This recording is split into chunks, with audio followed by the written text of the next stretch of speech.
namna hiyo. Karibu tuianze Azam News. Wabunge wameishauri serikali kuweka mikakati imara ya kukabiliana na uhalifu mtandaoni ambao umezidi kuota mizizi nchini. Ushauri huo wameutoa wakati wakijadili bajeti ya Wizara ya Mambo ya Ndani ya Nchi kwa mwaka wa fedha 2026-2027 ambapo wizara hiyo imeidhinishiwa shilingi trilioni 2.4 kama anavyotueleza Ahmad Ali. Waziri wa Mambo ya Ndani ya Nchi Patrobas Katambi, wakati akiwasilisha bajeti ya wizara hiyo kwa mwaka wa fedha 2026-2027, ameeleza hali ya usalama nchini huku akitaja takwimu zinazoonyesha kuwa kuanzia Julai mwaka 2025 hadi Aprili mwaka 2026 makosa makubwa ya jinai yaliyoripotiwa katika vituo vya polisi ni 39,027. Katika mjadala wa bunge, uhalifu wa kimtandao ukachukua taswira pana, ikiwemo ushuhuda wa mbunge huyu wa Kiwani, Hija Hassan Hija. Mheshimiwa Naibu Spika, naomba ninukuu message ambayo mhalifu ameitumia na uone uzito ile jambo. Anaambia, nimelipia 260,000 ili nipate akaunti yako ya benki nikuibie. Leo naomba kutoa 600,000 kwa ajili yangu. Na kweli katoa fedha kwenye akaunti ya benki. Ili kukabiliana na uhalifu huo, wabunge wanaona ni vyema kuwekwa udhibiti katika usajili wa laini za simu. Ni lazima tudhibiti usajili wa laini holela. Ni lazima tudhibiti ili tuweze kucontrol swala la utapeli, wizi na kuumiza wananchi wetu. Tunawapa kazi bure polisi kwa sababu mshtakiwa wa kwanza ni makampuni haya ambayo yanayoweka simu na laini. Watuletee sheria hapa bungeni ya kuweza kuyabana haya makampuni. Uhalifu wowote unapotokea, makampuni haya yawe ni ya kwanza ambayo yatakayoweza kuwajibika bila ya kupoteza nguvu za wananchi na wengine. Hata hivyo, waziri wa mambo ya ndani ya nchi Patrobas Katambi amesema serikali inakuja na mkakati imara wa kushughulikia uhalifu huo.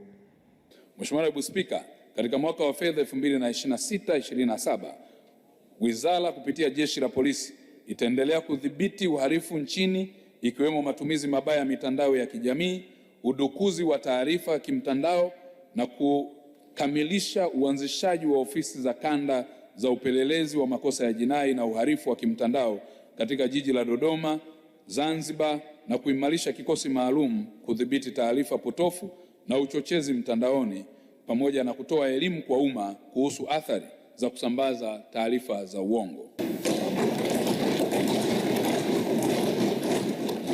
Baada ya mjadala mpana kuihusu bajeti hii ya Wizara ya Mambo ya Ndani ya Nchi kwa mwaka wa fedha 2026-2027, hatimaye bunge likaipitisha bajeti hii yenye thamani ya shilingi trilioni 2.4. Ahmad Ali, Azam News, bungeni Dodoma. Sasa tuangalie mapambano dhidi ya uhalifu mitandaoni. Ripoti inasemaje na mpaka sasa mamlaka zimeendelea kukabiliana kwa namna gani? Sasa hali ya uhalifu na takwimu za kuripoti ndicho ambacho tunakiangalia hapa, na namna gani ambapo nchi inaendelea kukabiliana na hilo. Mapambano dhidi ya uhalifu wa kimtandao, tathmini ya kuripoti makosa mwaka 2025 kuanzia Julai mpaka Aprili 2026, ongezeko la makosa yaliyoripotiwa ni 77%, kukiwa na ongezeko ukilinganisha mwaka 2024-2025 makosa 748 yakiripotiwa, mwaka 2025-2026 makosa 1323. Lakini pamoja na hilo, sababu za kuongezeka kwa taarifa kumekuwa ni sababu kubwa ya kupelekea hili ongezeko la ripoti. Zana za kisasa ambazo zimetumiwa na jeshi la polisi ama zinazoendelea kutumiwa, lakini doria mtandaoni ambayo imekuwa ikifanywa mara kwa mara imesaidia hilo. Utaalamu wa askari polisi wakiwa wameongezewa ujuzi, maarifa na ueledi zaidi kwenye hilo, lakini hamasa ya wananchi wamekuwa na hamasa ya kutosha kuhusiana na kutambua kipi ambacho kinapaswa kuripotiwa, na wamekuwa wakiripoti kwa wakati. Maeneo ya kipaumbele ni upanuzi wa ofisi, ambapo hapa kuanzisha ofisi ya kanda ni moja kati ya maeneo ya kipaumbele, lakini mifumo ya ufuatiliaji nayo inawekezwa pamoja na mifumo ya ufuatiliaji, kikosi maalum na kadhalika. Lakini jijini Dodoma ni makao makuu ya serikali, unafahamu, ambapo kutaanzisha ofisi mpya za upelelezi kwa makosa ya kimtandao katika maeneo ya kimkakati. Vile vile kwa Zanzibar kutaimarishwa hilo, hasa usalama wa kitalii, lakini ikiwa lengo kuu ni kusogeza huduma kwenye maeneo yote. Mafanikio ya mafunzo hadi 2026, askari waliohitimu mafunzo ni 157, ambapo ni maofisa, wakaguzi na askari wa vyeo mbalimbali ambao wao wamehitimu mafunzo hayo ya kuwa na ujuzi wa kukabiliana na uhalifu wa kimtandao, na wamebobea kwenye nyanja kama uchunguzi wa mtandao, lakini sayansi ya vidole, ambapo hapa sasa ni rahisi sana kufahamu nani ambaye amefanya uhalifu. Lakini hati zenye mashaka, ambapo hapa utafanyika uchunguzi wa kisayansi wa nyaraka na hati ili kubaini kugushi na udanganyifu ambao utakuwa umefanyika, ikiwa ni sehemu ya nyanja kuu, sehemu ya mkakati. Sasa nipo hapa na Yusufu Kileo, yeye ni mtaalamu wa masuala ya mitandao, kuzungumza naye kuhusiana na masuala ya uhalifu wa mtandao. Karibu sana Yusuf, bila shaka uko vizuri? Niko salama, nashukuru sana. Nawe nashukuru sana. Angalia tatizo la uhalifu mitandaoni linaendelea kuongezeka licha ya hatua ambazo zinaendelea kuchukuliwa na serikali. Kama mnaona, mmeongea vizuri sana kwamba kwa sasa tumekuwa tukitoa sana wito. Ukiangalia awareness tunazozifanya maeneo mengi, ukiangalia sehemu nyingi mambo yanaendelea, kumekuwa na wito mkubwa wa wananchi kuripoti matukio, na tumeona watu wameanza kuelewa haki zao za kimsingi, kwa sababu kuna wengine walikuwa wakidhalilishwa, wanaona ni kitu cha kawaida mtandaoni, kutweza utu wa watu mitandaoni na vitu vingine vingi sana, mbali na masuala ya utapeli, wizi na kadhalika.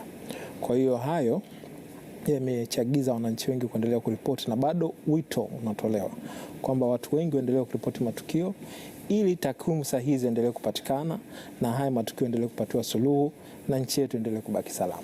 Udhibiti una namna gani ukizingatia watu wanaathirika kufuatia uhalifu wa mtandao?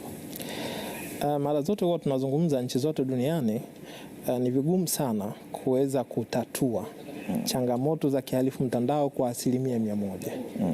Na kwa sababu hiyo ya msingi huwa tunawekeza sana kwenye upande wa udhibiti, kuhakikisha kwamba uhalifu unakuwa katika kiwango kile cha chini ambacho tunasema ni himilivu.